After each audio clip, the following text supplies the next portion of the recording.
Uh, this story right here I find really interesting. You heard of Rich Paul? You know, uh, you know that he's LeBron's right hand. He not only is LeBron's right hand, he has one of the biggest sports agencies in the world. LeBron put him in position to conquer the world, and he's been conquering it. But now he has some allegations of him being a bad agent, having some mismanagement. And I have a video right here for us to dissect and get into so we can see who was right and who's wrong in this situation. Because Nerlens Noel felt like he was cheated. Dallas offered him almost over $20 million a year, I believe, something like that, over 4 years. He takes advice from his agent, he says. He turns down the deal because they believe in free agency, they're going to get more money. But he ends up getting suspended for smoking weed. He gets injured, and he now sees nowhere near that amount of money that he turned down. Again, do not fumble the bag. You're betting on yourself. You better be putting in every single last effort to make sure you get everything you want. When you bet on yourself, make sure you put the work in, because if you don't, you're going to end up on my show being one of these stories. I don't want you to be one of these stories. I want to see you winning. I want to see you be a winner chicken dinner. You know what I'm saying? But let's get into the story.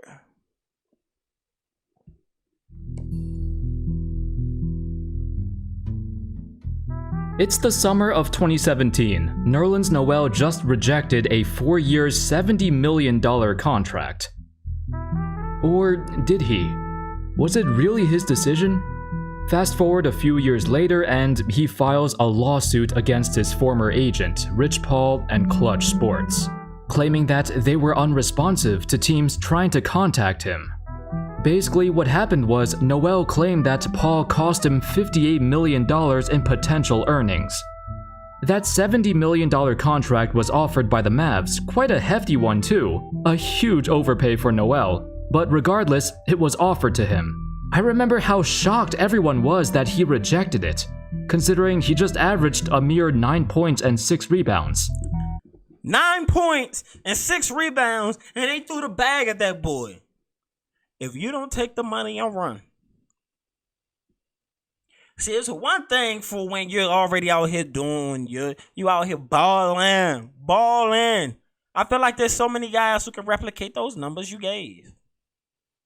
You weren't a star, you weren't an all-star, you weren't a superstar, you was nothing with star beside you, but you were about to get paid like one. Like a valuable contributor to a team. Again, your team overvalued you at that time. Based on their perceptions, they believe you would continue to grow into the person they needed you to be. And, when you first should have saw that contract, you should have said, oh yeah, sign it now. I ain't even average over 10 points a game in my career yet. Sign that deal now. Don't wait now. So I see if he's mad. I see how you can get mad. Let's go on and finish this video, because I would have took the money and ran. Ain't no question about it. Thank you. Come again. I'm out. That's when the conflict started to occur, and that's why this lawsuit was brought up, which I'll talk about more in depth later. Maybe this was just a mishap, but it wasn't. It wasn't the first time Paul and Clutch Sports found themselves in some controversy. On the other hand, Clutch Sports has impacted the entire free agency landscape and brought in their own methods of negotiation and management. Maybe it's jealousy that other agents struggle climbing the ladder while Paul has the advantage of being friends with LeBron. How's going, folks? Now, for those in those situations, guess what? Us as Black Americans usually have to deal with the nepotism and not everybody being qualified. But when LeBron gave his man, he made sure his man got qualified, because he sent them to school. He put them in positions for interns and all that. It's not like he came in as super unqualified. No, he grinded. He got opportunities presented, and he earned it. So people just want to hate because of the way LeBron dominates off the court. He put his boys in position to win for generational success. Do not hate on that. Do not. You can't hate on that. That's why off the court, LeBron's the GOAT to me. Nobody can mess with his personality off the court. My name's Andy, and today let's talk everything about Rich Paul and Clutch Sports. This Noel lawsuit and their history of past conflicts, but also how they've rapidly changed the free agency game. For better or worse. I'm going to say for worse. For worse. Now, there's one thing I will be critical of. They made the game a lot worse, in my opinion. I don't want to say players shouldn't be restricted from moving to where they want to move, because guess what? You should be able to move the way you want to move. But some moves that people tend to make is really suspect now, because it's not like I want to lead my team. I got to have a superstar, co-star. Feel like some people, they just grow together. And if you're great, you elevate people's games. That's what I believe great people do. You elevate the people around you. So if you truly want to be considered great, you don't take the easy path. Take the path everybody else had to deal with. You either won or you lost based on what you had. And if you know other players from the past saying, hey, go hop over here and here to become the GOAT. No, we don't tell them to do that. We don't. Who does that? Not me. That's only for, my LeBron Avengers. Back to the Noel situation. In the 2017 offseason, Paul suggested that Noel reject the offer and instead take a 1-year deal to try and go for a $100 million max. He thought he was going to hit that boy to max. And he don't even give me 10 rebounds. He don't score 10 points. Yeah, I would have been mad too. The year after, in the summer of 2018. And so Noel listened to him and passed up that $70 million offer. But after a horrendous season where he got injured and missed 30 games, Noel entered the 2018 offseason with very few suitors. Not only that, but Noel claimed that Rich Paul began to lose interest in him as a client. According to his lawsuit, Noel claimed that other teams tried to reach out to offer him something, but Paul would not respond to their calls. That's a breach of contract between the player and agent because agents are fiduciaries, meaning they have an obligation to represent their players and get the best deal possible. If Paul did not work in Noel's best interest and try as hard as possible to represent him, then Noel has the right to sue. This wasn't the first time Noel took a jab at Clutch Sports. In late 2020, he stated that he, quote, learned that Paul had a history of mismanaging and ignoring other less notable clients, such as Norris Cole and Shabazz Muhammad, and costing them significant money.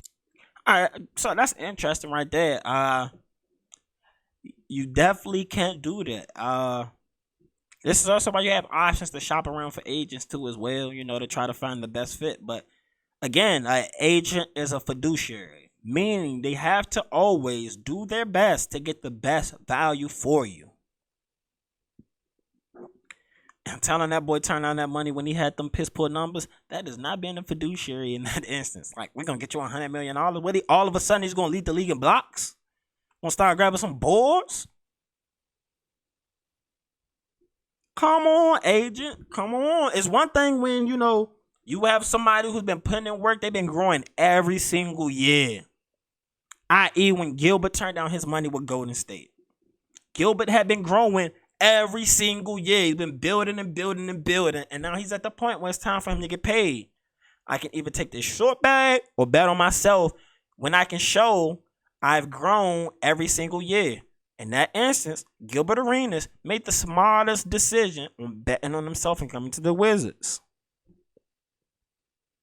That's when you bet on yourself. But when you have a chance to hit a lick, Nerlens Noel should have hit that lick. Now he can fumble the bag. We got to stop fumbling the bag, stop becoming the lick, and hit that lick. You know what I'm saying? Hit the lick. Hit the money. Get the bag. Don't fumble it. Get the bag. If true, that's honestly a really bad look. Paul fired back and stated Noel owed him $200,000 in management fees, though it's a far stretch compared to what he cost Noel. You were supposed to get me a $100 million deal. I don't know if I want to pay your agent fees and I don't have $100 million in my bank account right now. I was told one thing and you did another, but now you saying I owe you money. You told me you were going to give me $100 million. Why should I pay you $250,000 when you didn't give me my $100 million? And I didn't even get that 80 million that was there. Furthermore, as I mentioned earlier, it certainly wasn't the first time Paul got caught in a pickle. The year prior, in 2019, a few anonymous NBA agents contacted Ben Standig and Mike Vorkunov of The Athletic for an interview. One of them claimed that the way Clutch Sports operates in free agency is predatory and illegal. Now, I know it's this facade that it's Rich Paul, but it's really LeBron who recruits for Rich Paul.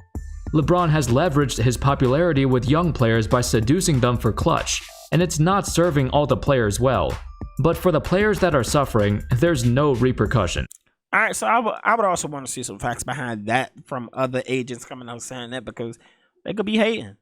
They could be hating. They don't want to see that black man win. They could be hating. Now, in Nerlens Noel case, he fumbled the bag. He definitely fumbled the bag. He definitely fumbled the bag.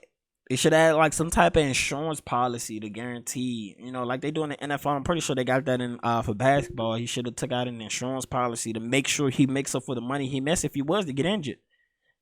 That's what they should have been doing.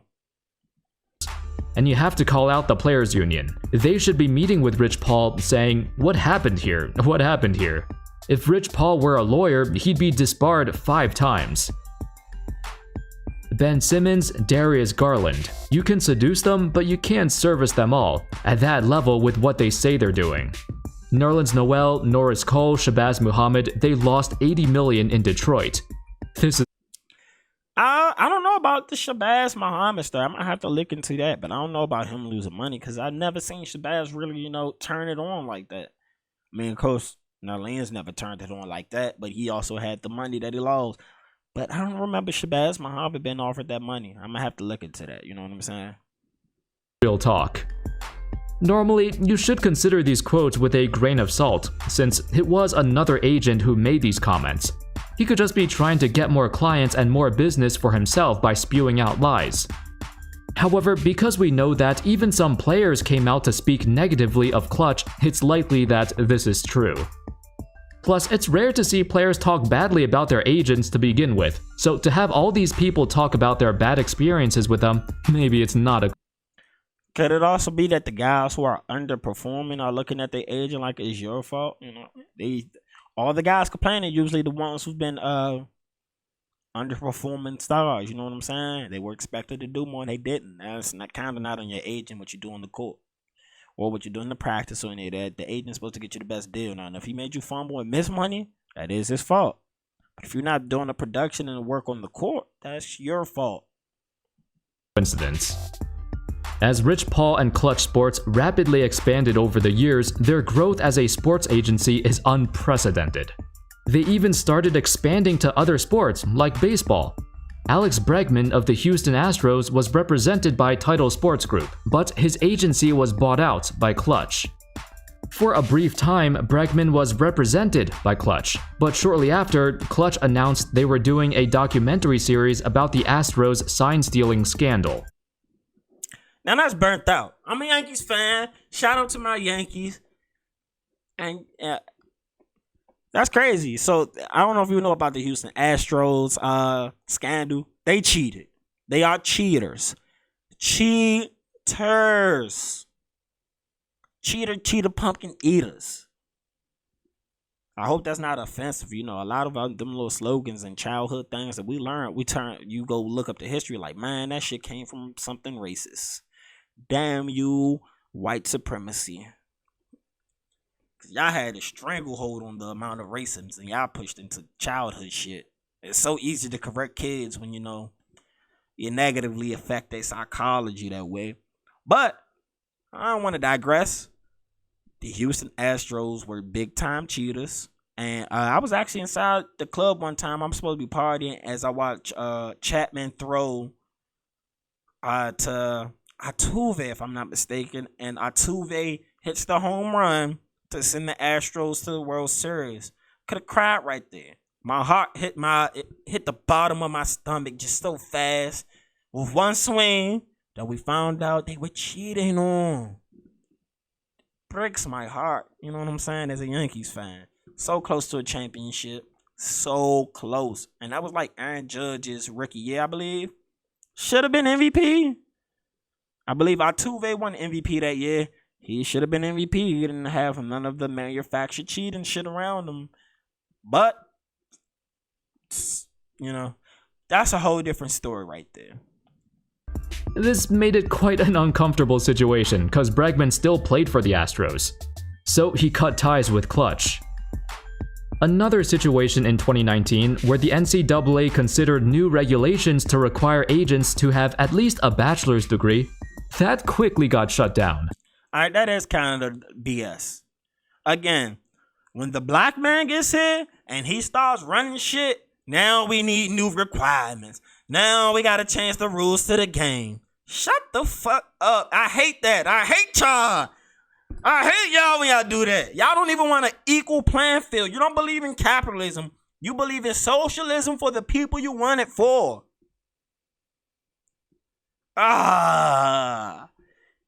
All these years you did not need this requirement. Now you get a black man dominating. Now you want to change the rules to the game.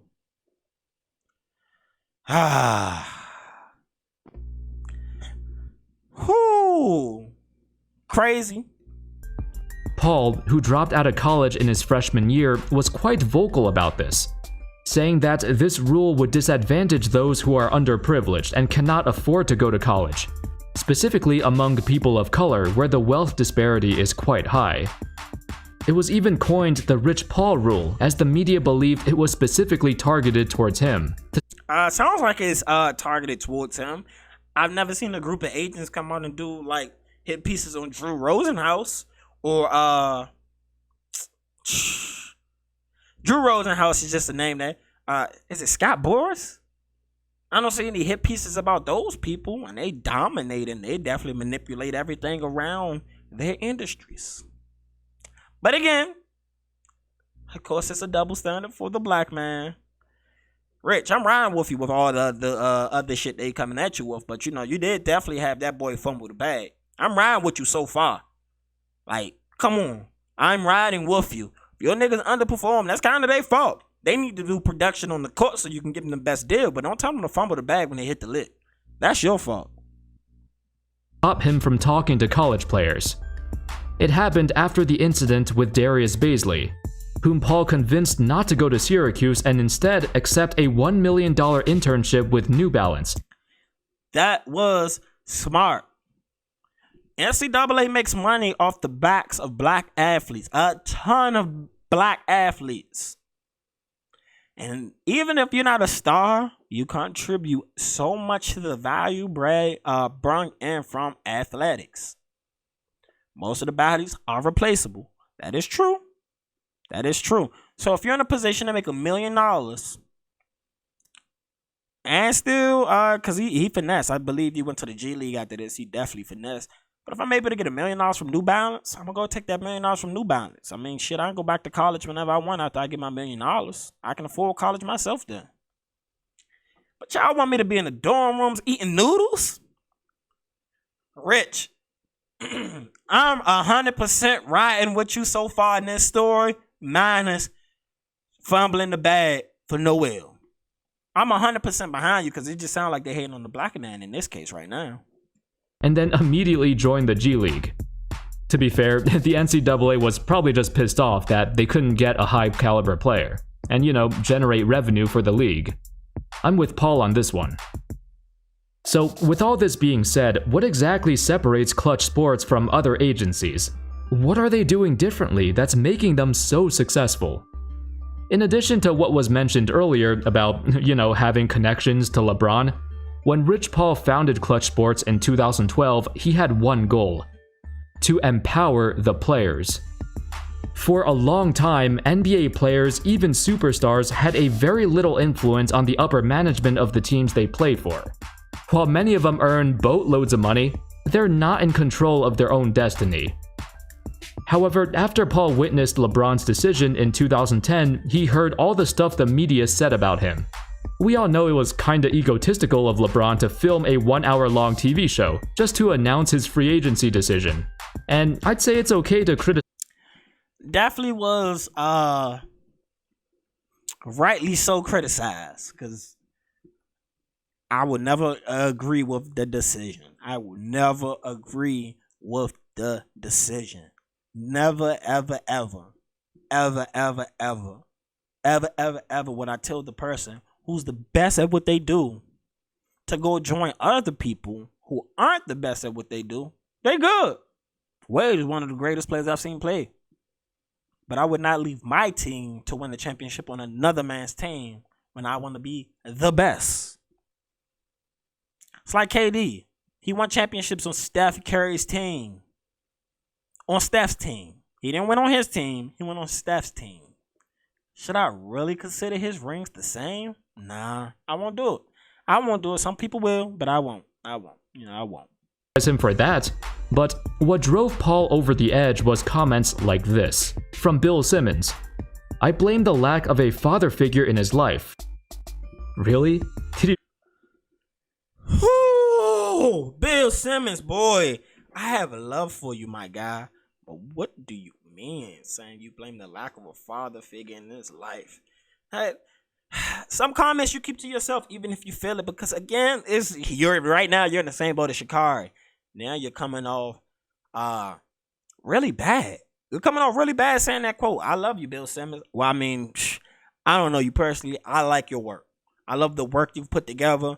I don't know you, and this quote makes me question: do I know you? Because you should know. Shouldn't have said that out loud. You shouldn't have. And I won't even say it's a lack of a father figure. Somebody should have just said, hey, if you want to be the GOAT, don't leave your team. Drown with the ship. Because if you bring one championship to Cleveland, you're forever GOATed. No matter where you want to live, you're forever GOATed, bruh. Forever GOATed. You're already dominating. And then you did the impossible. You already GOATed. But you just took the cheap way out. I wouldn't have said that should have had a father figure in his life. Come on, Bill Simmons. Quiet. Really have to say that? Is the lack of a father figure the reason why LeBron wanted to join the Miami Heat? That doesn't make sense. Not just him, but even other teams and opposing executives jumped in on the action, calling LeBron selfish, even though he's doing what he wants to do and what's best for himself. It's not like he killed somebody, he just joined another team. This motivated Paul to leave his previous agency and create Clutch, and took LeBron with him. He wanted to produce his own brand, to empower his players, and to normalize the concept of finding their own path, without worrying what everyone else wants to see. LeBron and Paul, they go way back. They met in 2002, where LeBron saw him selling vintage sports jerseys out of the back of his truck. Over the years, they stayed in touch, and Paul eventually became part of LeBron's inner circle. You might say he got lucky, but everyone needs a little luck to get started. Despite Paul's questionable tactics, he still worked his tail off to build a successful empire. This relationship also drew criticism, as you saw earlier, with opposing agents not happy that such a high-profile player has a personal friendship with an agent who came out of nowhere. Let's be honest though, it's mostly because of jealousy. Paul can leverage LeBron's influence to benefit his own brand, while other agents can't. Over the years, he became known for being an extremely cutthroat agent. An article from The New Yorker described him as a guy, quote, known for driving hard bargains, especially on behalf of LeBron's teammates. Perhaps the most noteworthy example of his playbook was Anthony Davis. In his last season in New Orleans, Paul made a public demand for Davis to be traded. Not only did that violate the NBA rules, since Davis was still under contract, but Paul also made it very clear that he would not accept any destination except for LA. At the time, plenty of teams wanted him. Boston, New York, they were both viable options and put out offers on the table. Due to Paul's aggressive push to get Davis to LA and his refusal to accept any other offer, both the Pelicans and Lakers had no choice but to commit to a deal. And again, another thing I don't agree with Rich Paul, that is bullshit right there. So if your player don't want to play for his team, that's one thing. But to say he's only going to go to one destination that would benefit your boy, now y'all manipulating the game in order for LeBron to be better. That's not really player empowerment. That's making sure LeBron comes out on the top at the end. Now, okay, I got two things I'm against you with on that one. If you're going to force a trade, That's cool. I don't want to play for these guys. I don't want to work for them. But there are 29 other teams. To automatically say there are only going to be 4 or 5 destinations we can ever go to, you're going to create, you're going to make basketball worse. And that's my problem with LeBron and the free agency thing. So I guess the Noel, the free agency upgrades, and Anthony Davis. So those 3 knocks on him so far in this video. You know what I'm saying? I want to finish the rest of this. I got other things I want to talk about. This has been a pretty long show. Yeah, Rich. I'm not gonna hold everything against you, but you definitely look bad in the Noel situation. Do not fumble the bag. That's kind of been the theme for today. Don't fumble the bag, and don't be a lick. Hit the lick. It's your boy DJTheParkBoy, and I'm here with a special product for you. I got some Delta 8 weed from JK Distro, and I'm saying it's amazing. It's clean, smokable, and the best part is they deliver it right to your door. Because of the 2018 Farm Bill, it's now legal for them to have Delta 8 weed sent through the mail. That's right. And if you use promo code FLOSS1, you can get some clean, smokable weed sent to your door. Direct. You have options. You go right there to jkdistro.com. You look at all the strands they have, which is a lot. You can even get you some edibles. You can get you some wine. Anything in between you can think of. And you put in promo code FLOSS1, you're going to save you 20%. So go ahead, hop on that now. Make sure it's in the description.